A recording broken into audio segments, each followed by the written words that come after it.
Hello everyone and welcome to round number 3 of the Throw Pink Women's Disc Golf Championships.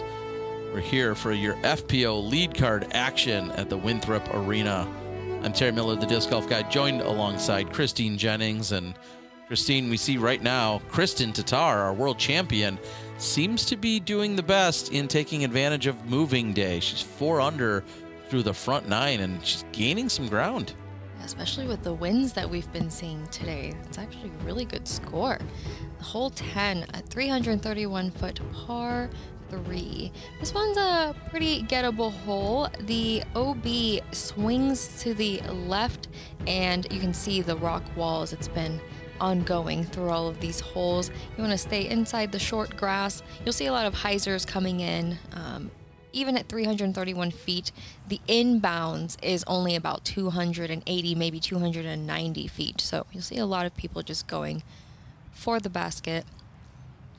But Ohn's gonna, correct me. She's gonna go safe on the left-hand side. And I'll admit that surprises me. Ohn clearly not known for her distance, and she's well aware of that. But for this hole in particular, I'm surprised to see her not go for it because she certainly can find that short side, but opts not to take the risk, as we're seeing Henna pin high.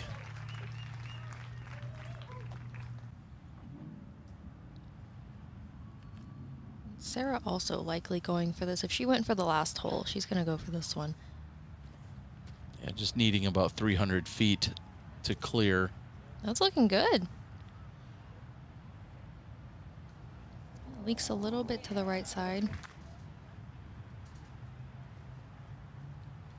And notice from earlier, Catrina Allen has shed 1 layer. Today it's been a little bit windier, a little bit chillier, and we've seen some long sleeves and some coats, and Catrina Allen goes without the coat. We're going to get a spotter official clarification as a water bounce. No. And so now she's at the drop zone, which is to the left side of the fairway.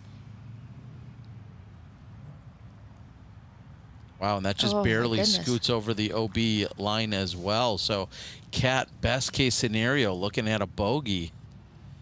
Ohn, after playing safe, playing for the par, just trying to swing it back to the elevated basket, and she'll have a look for par. So, Catrina Allen still has this to do. This is just to save bogey.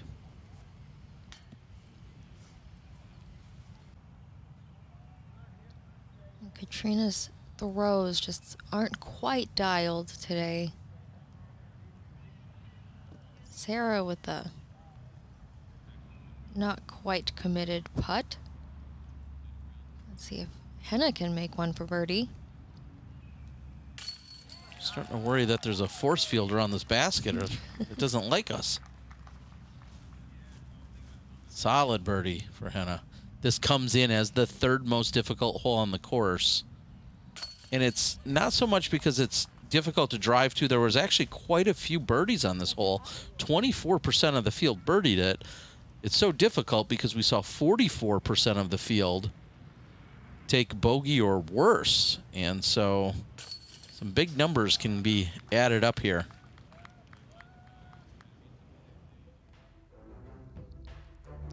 Hole 11, 598 foot par 4. This one has a lot of hazard going on. You can see all the little tall grass patches surrounded by the rocks. The shot off the tee is likely just to go over the first hazard and play inbounds before you reach the second hazard. The second hazard's pretty far. You have to really get a hold of one to get into it. So just try to play safe on the first shot and then trying to get it by the basket on the second. You'll see some forehands coming in and some wide swinging hyzers.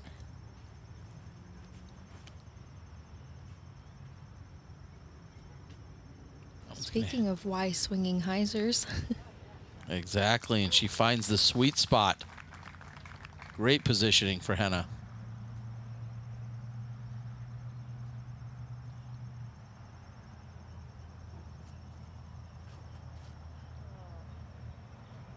Sarah doesn't like it.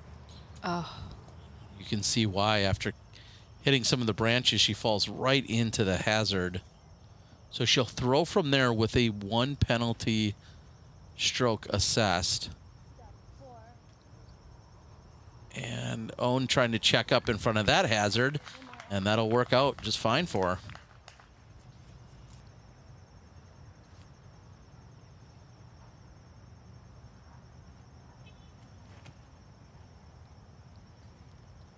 And just riding it.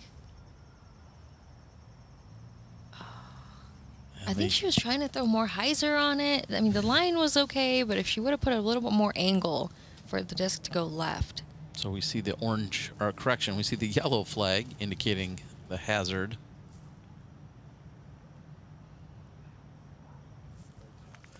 And that'll work for Sarah. She comes up short of one of the secondary hazard areas.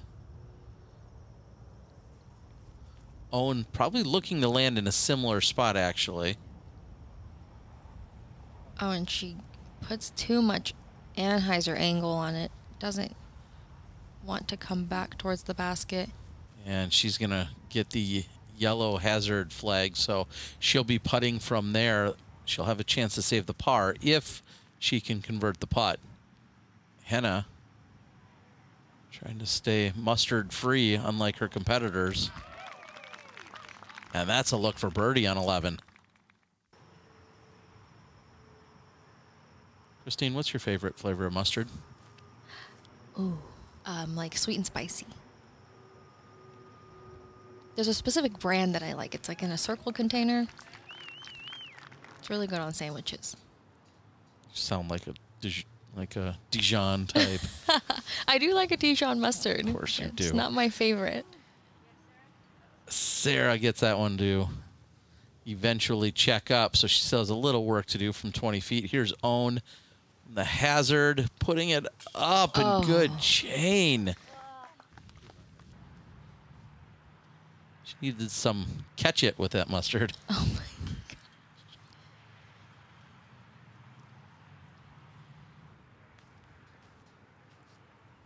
Hole 11 playing as the 5th most difficult as we're watching some of the struggles. Not so much, though, for Henna. She'll pick up a birdie. Not too many birdies, just a handful of them throughout the day. So huge pickup there for Henna. And that is off the mark. And now we're seeing some struggles here for Catrina Allen.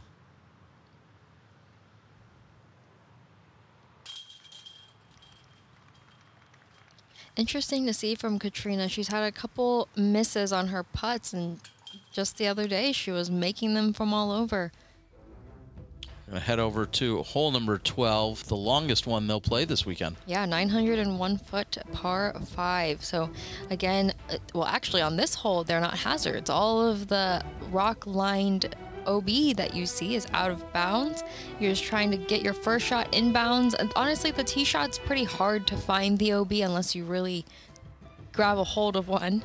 And your second shot, just trying to keep it in the fairway as well. And then the third shot is where it gets tricky.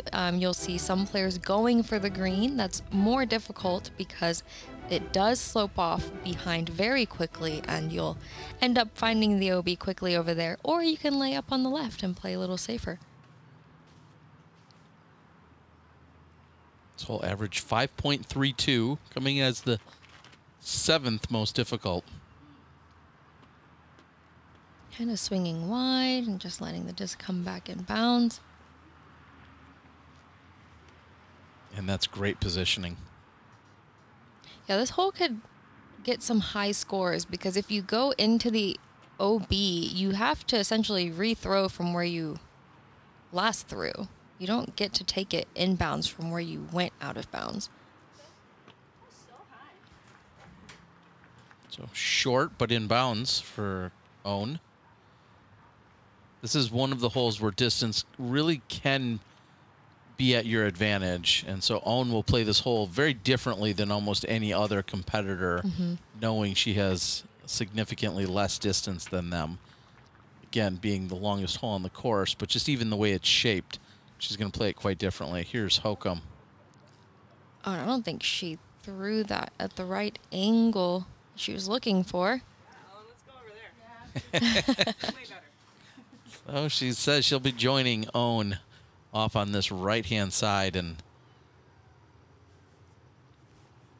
again, not sure how much practice Hokom took from over where she is right now, but either way, well executed.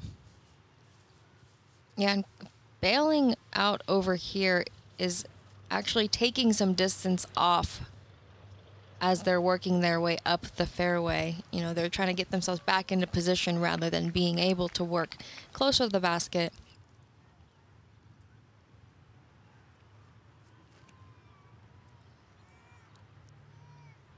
Catrina nicely stays in bounds.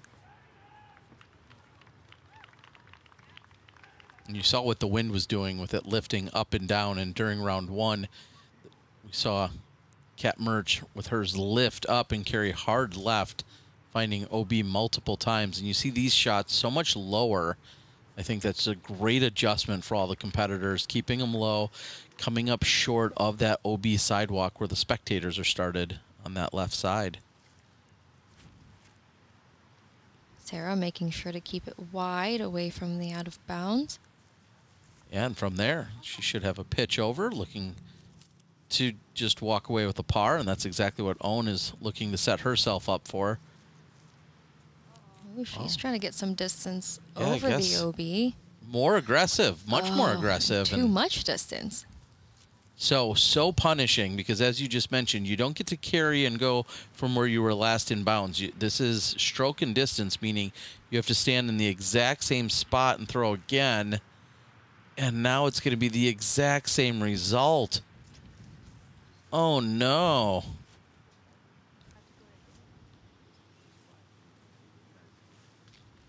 Oh, this is heartbreaking. So punishing to have the stroke and distance applied on this hole. Now, it is not played the same way on every hole. Again, check your caddy book, check the rulings. Every hole's different. Oh, and this is, it flipped up, but I don't know if it has enough. It does. That's 100% danger, but it pays off.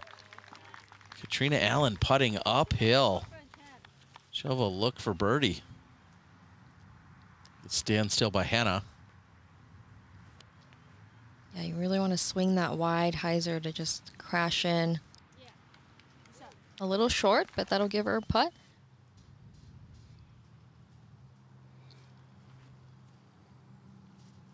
Sarah just trying to get it as close as she can to walk away with her par. Yeah, really just chipping away as opposed to what Ohn was doing and getting more aggressive. And Ohn right next to the basket now. This is Kat for a birdie. Oh, and the wind lift pulls it right into the chains. Catrina Allen Gets one in. solid bounce back. She struggled on the previous couple of holes. That is a great bounce back for Kat. Oh, and an air ball is one of the worst case scenarios on this hole. Fortunately, doesn't go too far, but not able to make the comebacker. Oh, and that is so much more frustrating when you've set yourself up after throwing a couple of great shots, and then the unforced three putt that's going to come for Henna here. And we know that's kind of been one of her challenges, is her short range game. And I hate to sound repetitive with it, but it is truly what prevents her or keeps her from winning some of our sport's biggest events. And Catrina Allen right now still on the struggle bus, even after picking up the birdie. Henna gives a few back, and Kristen Tatar Working her way up there. continues to charge. And Ohn Scoggins ultimately had walked away with a 9 on hole number 12. So that's where you're seeing her at +6 overall for today's round. Hole 13, 657-foot par 4. This has changed from last year. Typically, it's over across the road on a little island. This year, they've kept it on the same side of the road, tucked it into some woods. The second shot's pretty tricky. You have to get some sort of turnover or maybe a forehand, and it plays farther than it seems. You have to push it into that tree line, and the basket's surrounded by those trees that are really close.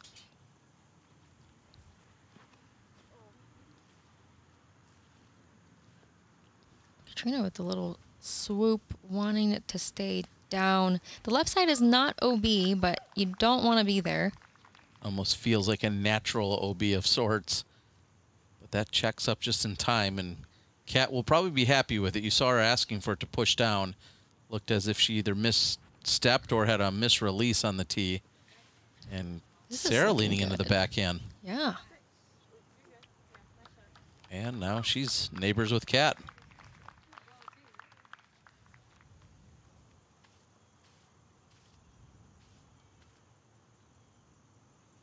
Do you have a least favorite neighbor, Christine? A least favorite neighbor? Mm-hmm. Like at my house? Mm-hmm. We're not fond of the neighbors we have, actually. Okay. Well, then I guess we have our answer. That is on the edge, so not too bad.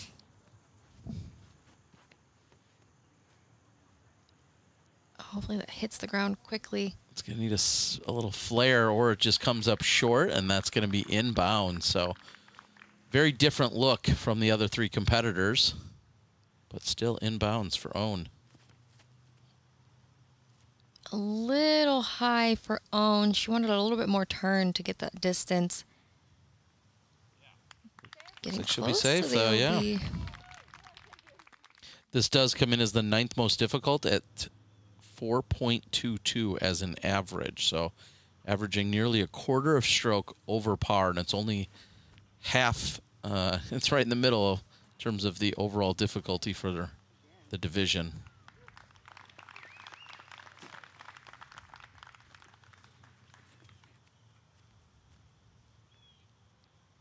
Catrina set up for a nice hyzer into the green.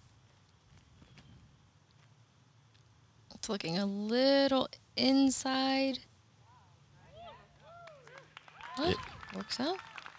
Inside, but still a look. Well, I guess we'll have to see.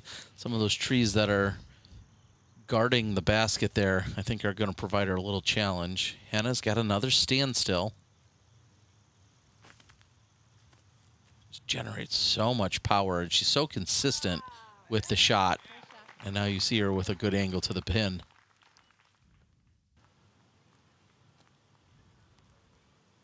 Long birdie look for Ohn.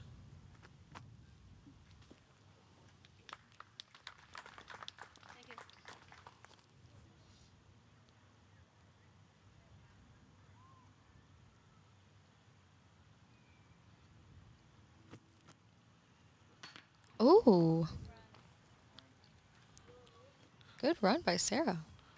We see that Henna now is in really good position. I was going to say she doesn't have any trees to contend with, but comes up short.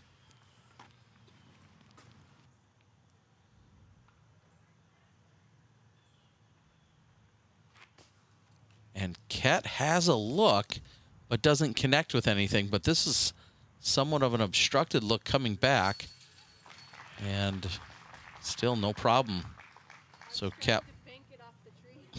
I think you got to call that ahead of time, though, Kat. You can't just do it. Tell us afterward. That's funny. You don't usually have people that try to do that intentionally. That would have been cool to see if she actually hit the tree. Little pinball alley on the green of 13, and we head to 14 to the elevated pin. Hole 14 par 3 at 261 feet. You have the hazard behind the basket, again lined with the rocks, and you'll see forehand swinging left and backhand swinging right around this tree in front.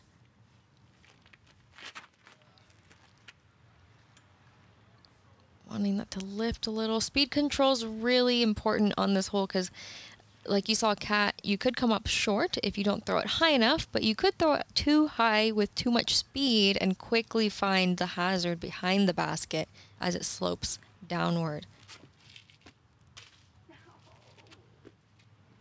Sarah hits an early tree. It is safe.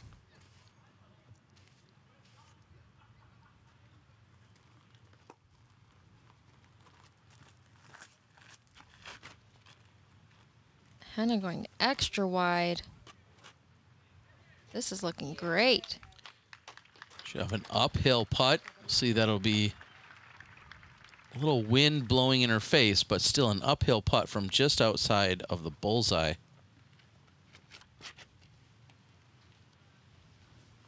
Ohn also looking good. Gets a little flare. Oh, too fast. Wow, and that's going to be uphill, outside of the circle, and with the hazard. So Ohn will be trying to save her par. Hokom, that should be an easy par save for her. Oh, Catrina looking to run this. Yeah, her putting has been really good throughout these last few rounds. Clearly confident and sticks it. Wow. And what a momentum boost for Catrina Allen. She's had a little bit of struggle here during the round, and then you step up a large gallery, always on 14, a death putt, and she cans it. That's amazing. That's a great putt. Oh, Ohn with her par attempt, a little bit short, so she's looking at bogey. Henna trying to answer now with a birdie. That was not the right release out of her hand at all. Really not giving it a chance as we see Ohn in for bogey.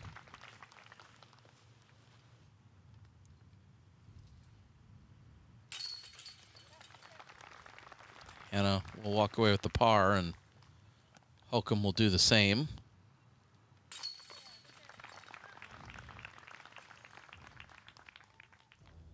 Make the short walk over to 15 to a triple mando. Triple mando, 467 feet. You're ideally trying to hit the triple mando and land right around here, short or long of the trees over here on the right-hand side. And then you have a low ceiling approach to the basket. The basket it's pretty deceiving. It sits farther back into the woods than you think. So you want to make sure you're getting plenty of distance, maybe a little skip shot up into the green. First test, though, is to make the triple mando. And she's pured it. Would love a little skip flare. Oh, yeah. She gets that as well. And that's almost perfect for a drive here on 15.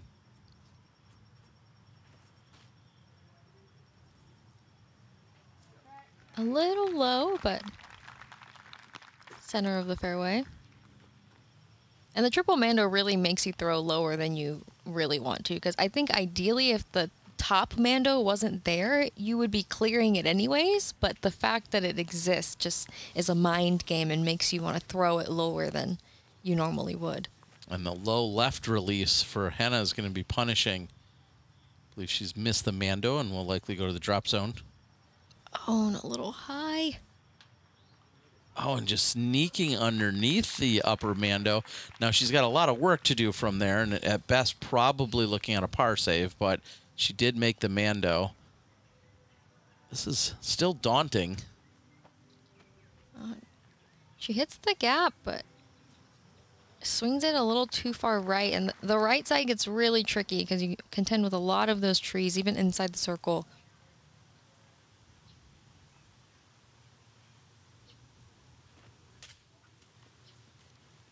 Oh, and Hokom was hoping that would stand up and then curl off to the left side. However, it stays stable the entire way. And now she'll have a forehand skip shot to play into the green.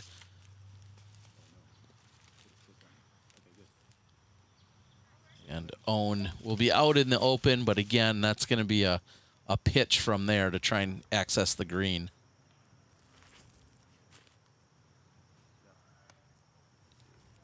Oh, good tree kick.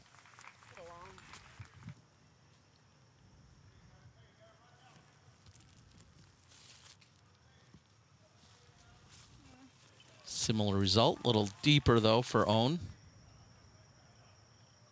And this is exactly what you said, off to this right side, so punishing. As if the low-hanging branches and the multitude of trees aren't challenging enough. Now you have a tiny window you also have to hit when you're off balance. Oh, and Cat on line.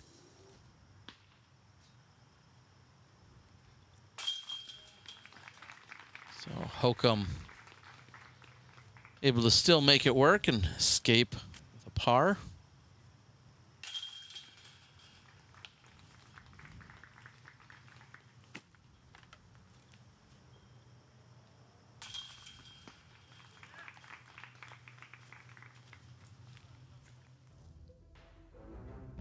And with that, we'll see where we're at now through 15 holes. I feel like a broken record, but Kristen Tatar is now 7 under through 15 and really just catapulting past everyone else. That's a good round with no wind, but with the wind that we've seen, that's amazing. Hole 16, 342-foot par 3. There's the whole fairway is surrounded by hazard. The opposite side on the right-hand side is hole 8's fairway, and then on the left-hand side, as you get closer to the basket, the hazard actually pinches. You can kind of see the rocks behind the basket as well as the left of the basket. At 342 feet, we're hitting a lot of these FPO players' max distance, and so you want to make sure that you're not letting the disc fade off to the left and finding that hazard. You really want to throw something that holds that turn or goes dead straight. I love the shape of this by Catrina Allen. That's going to put her just about pin high. We'll see if she's obstructed, but the distance looked great. It's an ideal shot shape for Sarah if she can get a good turn on it, and she does. Looks like our spotter out there is playing wide receiver. I thought he was going to run out there and catch it. Either way, Hokom's going to have a look for birdie.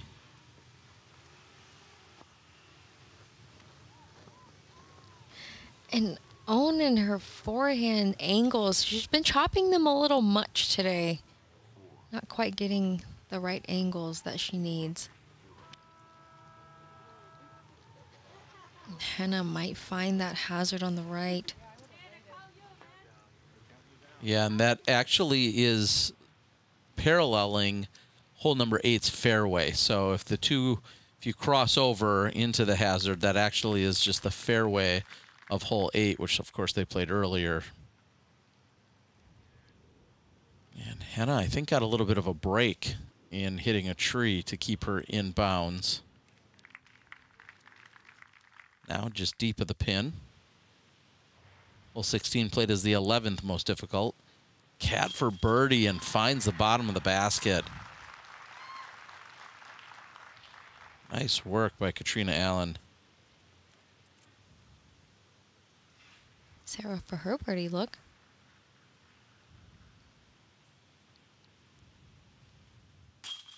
Gets it. So Sarah will be part of the 24% of the field that gets the birdie. Her and Catrina here on 16. Ohn jamming it in, no problem.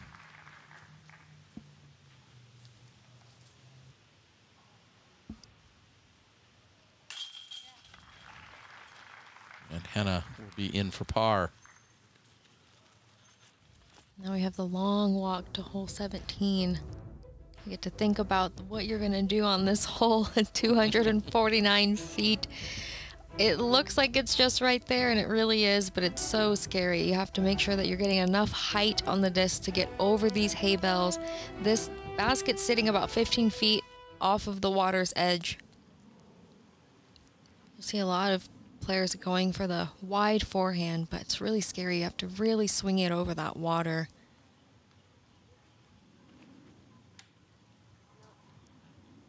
Little nick of a tree branch, and the question is, it comes up short. Off on the distance there, the pin that you did see in view, that's actually the pin for hole number 1. If that helps you with your, I don't know, geocaching or anything you're out there doing later. Maybe you're hunting Pokemon, I don't know. Oh, and Sarah gets the straight flip. Oh. And that is out of bounds by less than a meter. The white string line, so to speak, is what I think indicates where the out of bounds is. So Hokom will go to a drop zone. Yeah, and the drop zone's just in front of the tee pad, so you don't get much distance at all. And this basket's actually sitting in the B position. They rotate A and B position throughout the weekend. So the B position is farther away from the water's edge. I mean, slightly easier, and I really kind of use that in air quotes when I say easier, but a little bit easier position. And Henna short of the hay bales. She's also going to the drop zone. Yeah, so you see they've progressed about 40 feet in front of the tee pad, so they still have about a 200-foot shot to the basket. And just do what Kat did. Perfect shot.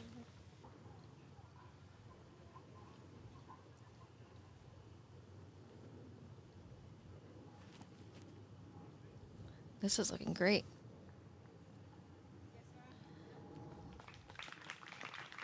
I was going to say, was it Kat Murch who threw in from the drop zone, I believe, last year? That sounds familiar. We're going to give her the credit for it. It sounds like something she'd do. I like it. Here's Henna. Oh.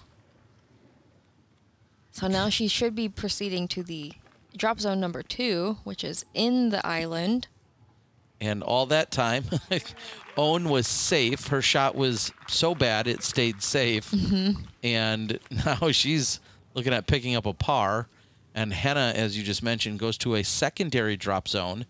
And we'll have the pitch in from there.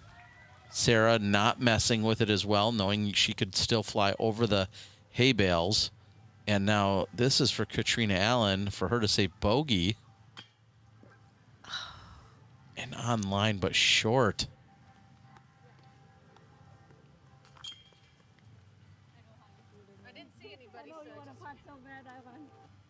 So, hole 17, in the craziest of fashions, we'll see Ohn, who had the worst, arguably the worst drive, is going to walk away with the par, and everyone else is going to be over par. 17. There's a reason why you have nightmares about hole 17.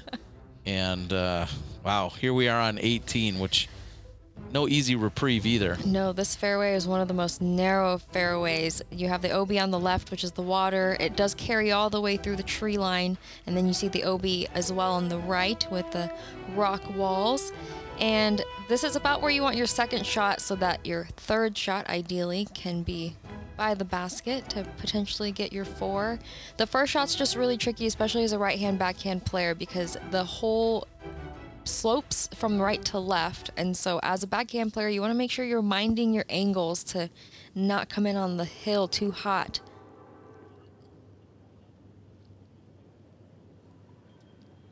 And that was done beautifully. Good angle control by Ohn. So we've got to mind our P's and our Q's. We've got to mind our own business, and now you're telling me to mind our angles? Well, you know, have you ever thrown a cut roller on this hole? It's the worst. There's so much danger, and nobody better to throw this shot, though, than Catrina Allen. It truly just textbook to get that to flip up and then just gently fade and then come in with almost no angle on it at all. Great shot by Allen. And Sarah's going to be swinging across the water the whole way, and this needs to come back. That is worst case scenario, because now she does not progress down the fairway. That's exactly what we saw from Kristen Tatar in round 1. She ultimately walked away with a 9. And you're re-teeing from the dock with playing for 3 at that point. And Henna, that's going to be close. Not sure if there's an OB line over there. Yeah, there is, but I didn't see a flag. So here's Hokom throwing 3 is a better way to word what I just said. This is looking much safer. She needs it to sit, and it ends up flopping over and staying. So Ohn with a forehand, likely just trying to get up to the corner and get herself in position for her next shot. Green flag for Ohn. Not by much, but she's safe. Hokom throwing her 4th.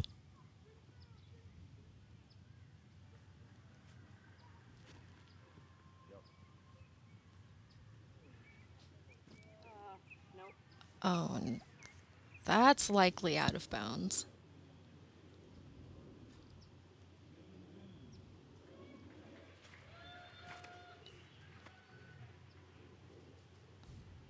So lower than she wanted. You kind of saw her shrug her shoulders. However, she wasn't punished by the low throw. So all things considered, not too bad. Henna did stay in bounds. You can see the OB line a few feet away from her. And that's great positioning. From there, she'll have a look to try and still get up and down and walk away with a birdie.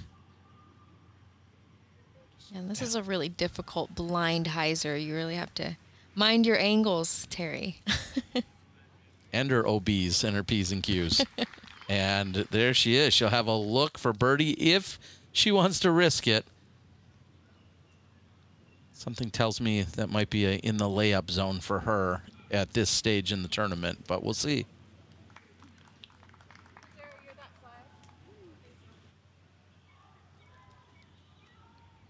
Catrina looking for a little bit of a skip into the green, which she gets.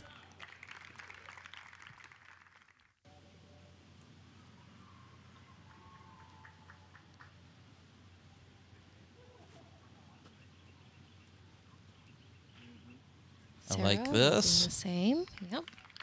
That should be an easy tap in. And even with that wind, you still see blowing left to right, almost a headwind.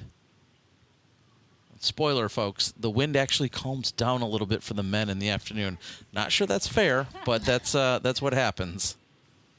So Henna, this doesn't look like a layup stance. Oh no, this could get up and possibly roll down the hill. And it does roll. And it's so steep. The basket's already elevated, and then on top of that, you're trying to putt uphill. It's very difficult once you get off of that first ledge. She didn't go out of bounds, but that roll is still punishing. And Catrina Allen is in.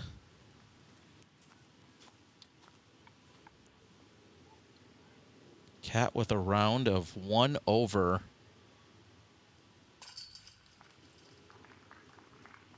Ohn Scoggins, we saw some challenges out there. She shoots 7 over on the round. Henna ultimately is tapping in for her 2 over effort. She's going to be in 3rd place. And we're going to take a final look at the scores moving into championship Sunday. We see Catrina Allen has a lead still over Kristen Tatar, who made a charge, but we'll see what's going to happen as we also have Henna Blomroos along with Sarah Hokom closing out your top 4. Ohn will fall. She will fall down to the chase card. We're going to fall back for the next 24 hours. We're going to be back with you for Championship Sunday. For Christine Jennings, I'm Terry Miller, the Disc Golf Guy. We'll see you as we conclude the 2022 Women's Disc Golf Championships by Throw Pink.